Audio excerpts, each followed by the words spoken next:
The first technique that we're going to look at, I'm going to present it to you as it was presented to me, as a technique which is defence against a bear hug. We'll get into whether this is a realistic attack or not in a second, but the defence as it was shown simply looks like this. If now bear hugs me, the defence as it is shown was to step back, to do repeated headbutts, and to do repeated generically targeted hammer fists up and into the face. And the presumption then is that the guy then lets go. That's the end of the technique. So run that again. Your attacker grabs you, you respond with repeated headbutts and then repeated hammer fist strikes into the face. Okay, so let's run this through the combative principle protocol.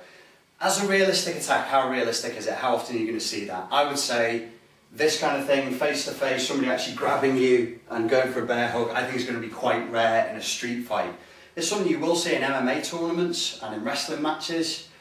Nav pointed out to me yesterday when we were going through this stuff, one of the dangers that you've got is if you do get a good wrestler and he grabs you and actually manages to get under your centre of gravity and lift you, he could dump you on your head. So it's a technique that you should take seriously. But I don't think it's that realistic an attack. And yet, I think you should drill this because it gives you respect for grappling. It gives you respect for the fact that if some drunk idiot grabs you and through fear or anger just squeezes into you, they actually steal a lot of your mobility, and it can be quite difficult. If Nav just grabs hold of me, if he's a strong guy, not a skilled guy, but strong, just squeeze into me, and he starts squeezing me, I've got a problem. A lot of my upper body movement has now gone, and as we said before, even if he's not that skilled, we could tumble, I could crack my skull on the concrete and bash my head. So you should take it seriously, you should drill it. I don't think it's that realistic an attack. Now in terms of the technique as it's shown, what combative principles does it not sort of refute, does it work with? It's simple, it's ergonomic, it is quite aggressive, and it's asymmetric from the point of view that if somebody grabs you and they've done one move and you respond with several moves, then that's asymmetry and it's aggressive. There's no weird exotic moves thrown in there, so it is ergonomic. It does rely on natural movement. It is simple in the sense of there's no variety there for variety's sake. So those are the things that kind of work. What doesn't work? It pretty much defies every other single combative principle there is. The main ones that it defies though, and that you need to be aware of is, it's the lack of precision and the state-based element. You've got to do these techniques in a certain state, and you've got to be very, very precise with your targeting. You can't expect to get decent results from generically targeted strikes that are delivered in a slightly switched off state. I'm just going to show you yet again, and look for the state, look for the generic targeting, what the technique as it was shown was. So if Nav grabs me, I'm here, and the self-defense instructor is in this smiley face like this, peck, peck, peck, no intent, peck, peck, peck with the hammer fist.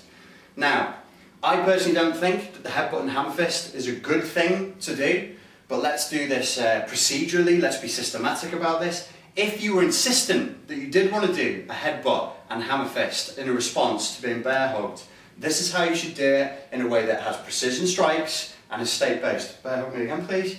So it's here, you want to be precise. So if you want to be precise at this range from a bear hug with a headbutt, because it's not the right technique to use, you're going to have to move his head. Having moved his head, choose the target, cheekbone, jawbone, into his eye socket, and you have to be in an aggressive state. You can't be all smiley and flappy as you do it. You've got to be in, boom. You can do it slowly. You can be slow, but you must be aggressive and have violent intent. Boom, smashing in, smashing in, smashing in. So that in the real world, when that happens, your neurology is prepared for aggression, not being all loose and relaxed. You've got to try and get yourself into the state you're going to be. A fight is a very, very emotional experience. It's very, very distressing. So you're going to be experiencing fear. You're going to be experiencing that righteous indignation and that anger. You've got to access that state in the training. If I could just borrow you for a second. With the hammer fist, I don't like it. It's very, very popular in martial arts. I think it's popular in self-defense because of some very optimistic assumptions about how reality is going to play out. It's just not a strong enough weapon. There are 2 places or 3 places generously where you could use it. I don't train this because it's a fair weather tactic. I'm just telling you for information's sake. You can drive a hammer fist into the side of the jaw. You can drive it into the side of the nose because it's easier to break the nose by a sideways pressure than frontal pressure. So if you did a really accurate side of the nose strike, side of the jaw strike, you could knock the guy out or break his nose. I've read and I've heard that in the turn of the century British prize fights from over 100 years ago, there was a hammer fist strike that they banned in the boxing matches, which was to hammer fist into the neck, allegedly because it killed people. Theoretically it's possible, right? If you drove with a lot of intent and a lot of accuracy into the carotid, into the vagus nerve, you could create you cause the vagus nerve to react and it will actually shut the heart down. Could it cause a death? Depends on the guy's fitness and what he's like, but yeah, potentially could cause a death. I think that seems reasonable. But see, they're very, very accurate. It's not generic. You can't be generically targeting with your head. You'll hurt your head. You'll cut your scalp. And if this gets cut and bleeds, it bleeds profusely. Your hand against a skull will just get broken unless you're very, very accurate with your strikes. Okay, what's another weakness here? The weakness with the technique and with pretty much all the self-defense techniques I'm going to show you is there's no context. With no context, we have no objectives. There's a huge difference between me walking down a dark alley with my girlfriend and a group of lads being at the side, somebody gobbing off at me trying to ignore them and walking away, and then one of them just rushing me, and if you grab me, this is very, very different than if this is my cousin who loves doing BJJ and he's drunk at a party and he wants to fuck around with me. You know, your drunk cousin, your drunk uncle who's like, oh, you're into fighting, are you? Come on then, let's have a go. And they give you some shitty double leg takedown or a rugby tackle or something like that. Different context, right? So you need to be prepared for that. So let's deal with context number one. You've got to be prepared for the different contexts. One of the combative principles we use is that of intelligence, which means your response should be appropriate to the threat. So let's imagine you got your drunk cousin and he grabs hold of you. What's your objective here? Just to make the fucker let go, so you don't spill your pint as you're talking. This is where pressure point, pokey type techniques can be quite good. One of the easiest and most effective things from here is to just drive into the clavicles and push them off. What you're going to do for that is find the hollow of the collarbone, get your fingers behind it, and then drive down and in this direction into the neck. I'm not going to do it too hard, but it is really, really uncomfortable, and you just drive it down nice and quick. The guy will let go. If he's playing with you, if he's genuinely got aggressive intent, don't use pressure point techniques. Don't use like clavicle grabs or striking into trapezius or grabbing the triceps or any of that. If there's genuine intent, he's going to shrug it off, and it's just going to waste your time, distract your mind from other priorities like not being dumped on your head. Scenario number two. So imagine you're a psychiatric nurse or a doorman. Somebody grabs you this way. Okay, what's your priority here? It's to regain control of the situation and get the guy out. So what are you going to do to make him let go? Pressure point techniques here, wouldn't bother with them. Wouldn't bother with striking into the neck or anything like that. If he's got a really, really good grip on, what you could do is slap into the head, generically sort of going towards the ears, but don't bust the guy's eardrums if you're on the door and you're just having a drunken brawl. Just smash into the head, get hold of the head. If you put a really tight grip on me, this is your main problem, is if the grip is tight. To break a grip when somebody's doing this, if he's got any training, he'll tuck his head in because it stops you from punching him. So a lot of MMA guys or wrestling guys will come in and they'll push with their head as they pull you with their hands. So you've got to get that off. Don't eye gouge. If you're a doorman or a psychiatric nurse, that's not where you want to be. You've got to get the head off. So just drive your forearm in, assist it and push to just get a little bit of space. Having pushed them off, then you can work into your own chokes, your own carry-outs, whatever it is you want to do. We'll have a look at some of them on another DVD. Context number three, which is a pure self-protection context, which is where like the situation I described before, there's 5 different guys, you've got somebody with you who you want to protect, you've got no idea what their intention is, you must assume the worst, you must assume you're in a very, very dangerous situation. So when the guy grabs you, you've got to do something that is what? You've got to do something that obeys certain combative principles. It needs to be ergonomic, primal, explosive, destructive, and it needs to get the guy off you. What's your objective? You're now talking about raw survival. You want this guy to let go of you as quickly as possible, and you don't want him to be able to re-attack you because his friends might be about to attack.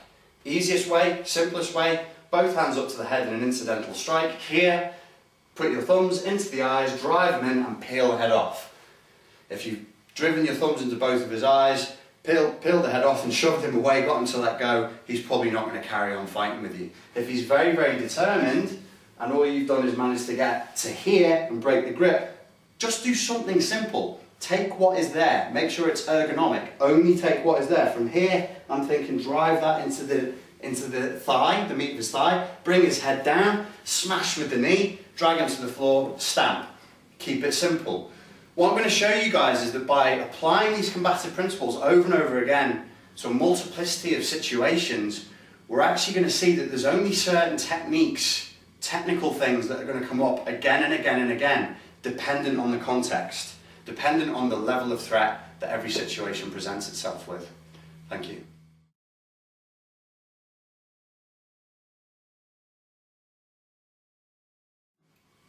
Okay, the next technique I'm going to show you that I randomly found, I'm just going to present the technique to you as it was described. Self-defense instructor was talking about having an argument with somebody, and because he wanted to keep his distance, giving a double-handed shove into the guy's chest. And that the response to that double-handed shove would be that the guy is going to grab just one of my hands. So if you grab it this way around, that's it. And then from here, as the technique is described, you grab, you roll your elbow over, get him in an arm lock, break it here, shove him backwards, and then walk away. That's how it was described. Run through that again. Shove the guy back, grab your hand, grab, roll, push here, shove him, and then turn and walk away. Okay, so what are the good points of this?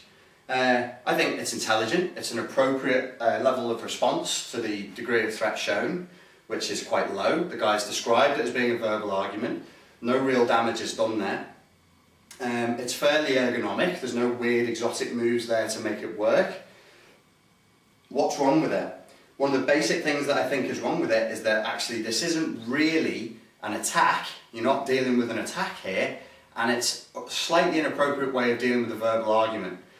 The self-defense instructor provided the context here. He said it's a verbal argument that I'm having with somebody and I want to protect my space, so I shove him back. Now, we've all seen fights from the schoolyard up. If you shove me, then what happens is I shove you, and then you shove me, and we shove each other and say, yeah, come on, and then you start hitting each other. So, if you want to deal with a verbal argument and you want to maintain space, you can float your hand out and say, listen mate, just stay there. If you want to talk to me from over there, but maintain space here. You don't go, I want to maintain space. Fuck you, man. Because then it's an ego thing now. I could actually escalate it into a fight. So that being said, let's try and apply some different levels of contextual threat here. Let's say this really is just a verbal argument. If I've got into a verbal argument and I've shoved the guy and he's grabbed my hand, let's just look at this for a second. How realistic is this in response? A one-handed grab. I think, and you're probably guessing this as well, a more realistic response to a two-handed shove is either a two-handed grab or a two-handed shove off. So if he's going to grab you, he's going to grab you two hands and not just sit there, or he's just going to flick your hands off, and you'll see that all the time as well. But this is as it is presented. So let's work with what we've got. I've been grabbed here, and I'm in a verbal argument, and I don't want to escalate it, I want to walk away. That's the context. So my objective is to not escalate this. If he's grabbed my hand, what do I do? This actually isn't a threat. If you imagine, in context, we're just standing here still arguing with each other, going blah, blah, blah, and he's grabbed my hand. If he's right-handed, he now can't punch me with that hand, so I haven't got a problem with that. If he's left-handed and he tries to punch me, I'm going to feel it through his right hand, because the hand is faster than the eye. I'm going to feel it before I see it. So there isn't really a problem with me having my hand here. If you're really bothered by this, and the guy is strong, you've got someone like Nav who does his weights, who's a strong guy, there are places you can go and places you can't go. If I try and fight him here, he's going to beat me. If I try and go this way, he's going to beat me. If I go up, he's going to beat me. The only way I can go is here, because he's not really got any structural strength leading this way. So if you're desperately keen to get your hand out, you would start coming this way. You've got to be careful because you don't want to escalate stuff, and this isn't a threat. Just a really tight hold on there. So any other way here, he's going to beat me because my arm is extended. His arm is close to his body. He's in a power position. The only chance I've got to get out is this way, and if you start working your wrist as well, then you probably start playing with his grip and you can start to come out that way. Me personally, I wouldn't worry about it. If his hand is there and you're in an argument, just leave it there, you know, and just keep talking to him. Just say to him, fucking let go of my hand. And eventually, you know, he will let go, if it is simply purely a verbal argument. Let's take this to another context. Imagine you're on the door and it's the front door and you've said to somebody, listen mate, you can't come in, and he goes, no, I'm coming in. And you do this and he grabs hold of your hand. You don't have to make this more complicated than it needs to be. He's grabbed your hand, you're protecting the door, so your objective is just not to let him in. So I don't have to do anything fancy here, and start striking him and hurting him. If he's grabbed my hand here and I want him over there, you just shove him back. This is where a shove now is appropriate. A shove here, if you're caught on CCTV and you're a doorman and you're pushing a guy back from the door, it's legally justifiable, it's reasonable force. If you get any witnesses or the police say it, they're not going to kick off because you're verbally saying, listen mate, get back, get back. Shove him back. If he's standing square on, as most people do, as Nav is there, and I give him pressure forward here, even with one hand, but especially with two, he will stagger backwards. If he's inside the club and I've got to get him out, and he's